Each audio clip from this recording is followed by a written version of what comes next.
C'est du jamais vu ce qui est en train de se passer dans le football camerounais actuellement. Samuel Eto'o a mis en exécution son plan B, comme il avait dit lors du match contre le Burundi dans lequel le Cameroun avait gagné 1-0. Personne n'a sa place assurée dans cette équipe. Vous devez faire votre job. Celui qui veut venir porter le maillot du Cameroun, il fait son job quand il est dans cette équipe. Sinon, il ne vient pas et je serai content. Je jouerai avec des enfants. Samuel Eto'o, comme il le dit dans cette vidéo, a décidé de jouer avec les enfants, les moins de 20 ans de la sélection nationale. Aujourd'hui même, ils ont été dépêchés pour faire le vol sur Garoua pour affronter la Namibie le samedi 7 septembre prochain. On n'a jamais assisté à un pareil scénario. Si cela arrivait jamais à se produire, que la Namibie joue contre les U20 camerounais, les amis, ça va entrer tout simplement dans l'histoire. Alors, qu'est-ce qui se passe concrètement? Il se passe que depuis que Samuel Eto'o est devenu président de la Fédération camerounaise de football, en fait, le football camerounais, du moins le visage du football camerounais tel qu'on le connaît, a totalement changé. Il y a d'abord le fait que il avait décidé de fermer les mangeoires. Il avait décidé de redonner au football camerounais sa grandeur. Alors, il se passe que quoi? Samuel Eto'o s'est fait beaucoup d'ennemis également dans le gouvernement. Notamment le ministre des Sports, en fait, qui ne veut plus le voir gérer les sélections nationales seniors, surtout la sélection nationale masculine. Tout simplement, pourquoi? Personne ne sait concrètement ce qu'il y a eu. Mais il y a une chose est sûre, c'est que quand le ministère fait son programme, fait ses joueurs, fait l'organisation des matchs ici, la FECAFOOT de son côté en parallèle organise sa part.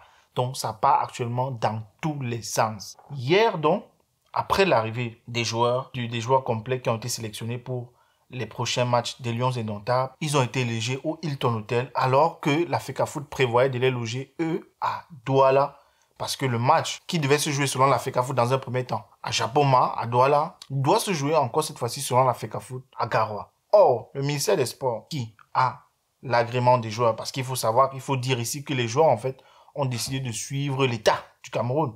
Ils ont décidé de tourner le dos à Samuel Eto'o. Alors, il se dit qu'en fait les joueurs en fait ont une dent contre Samuel Eto'o. C'est-à-dire, des gens parlent même que depuis 2010 en fait, Eto'o en fait n'est pas la bienvenue dans les vestiaires. À cause, voilà, des scénarios qu'on a connus par le passé, peut-être. Ça, c'est encore des choses entre guillemets. Je préfère ne pas affirmer ça comme ça. Mais il est clair que les joueurs ont choisi leur camp.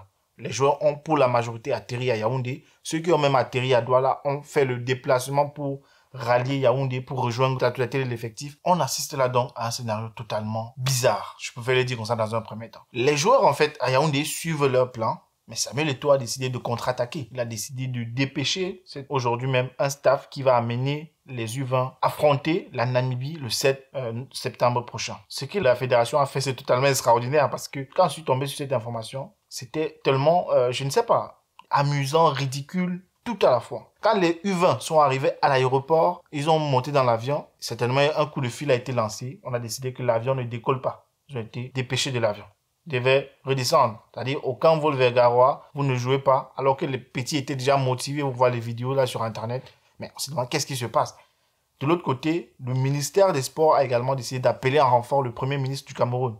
Ils ont fait une réunion aujourd'hui comme ça avec le Premier ministre à la prémature là-bas à Yaoundé. À la fin de cette visite, le Premier ministre a déclaré, d'après ses dires, on peut interpréter comme quoi que le ministère en fait a envoyé une correspondance dans laquelle il donne plusieurs raisons pour lesquelles le match devrait se jouer à Yaoundé et non à Garoua, comme prévu par la CAF dans son ancien programme. Donc, le scénario actuellement, il est totalement bizarre. Les joueurs de l'équipe nationale ont décidé de ne pas se prononcer sur l'affaire actuellement. À l'heure qu'il est, on ne sait pas là où le match va se jouer samedi prochain.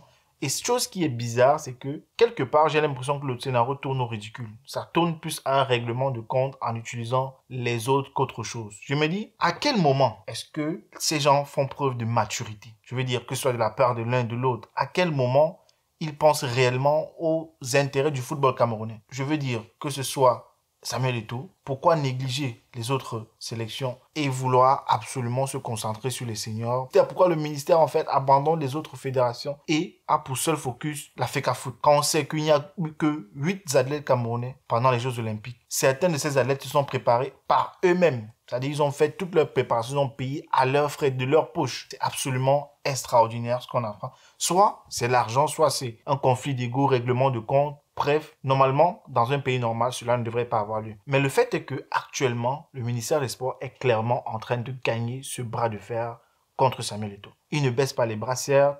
On observe des rebondissements dans l'affaire. Ça ressemble totalement à un coup de théâtre.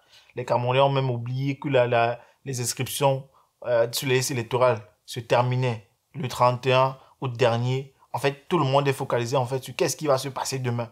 En fait, est-ce que la FIFA, la CAF va reprogrammer le match à Yaoundé? Alors, un autre élément très important dans cette affaire, Samuel Eto'o a envoyé des correspondances au club de tous les joueurs sélectionnés pour en fait se plaindre du fait qu'ils ont suivi le programme du ministère des Sports au lieu de suivre le programme de la fédération. On sait tous que Samuel Eto'o, concrètement, il est chef du football camerounais, mais sauf qu'il y a des conventions qui l'empêchent de jouir de ses pleins pouvoirs. Alors, c'est des choses en fait qui sont tout simplement tristes pour le football camerounais dans l'ensemble. Laissez-moi savoir ce que vous en pensez en description de cette vidéo. Et voilà, en tant que Camerounais, j'espère naturellement que les Lions tout simplement gagnent samedi prochain. On se donne rendez-vous à très bientôt pour une prochaine vidéo. Laissez-moi vos avis en commentaire, abonnez-vous et on se donne rendez-vous à très bientôt pour une prochaine vidéo. Ciao.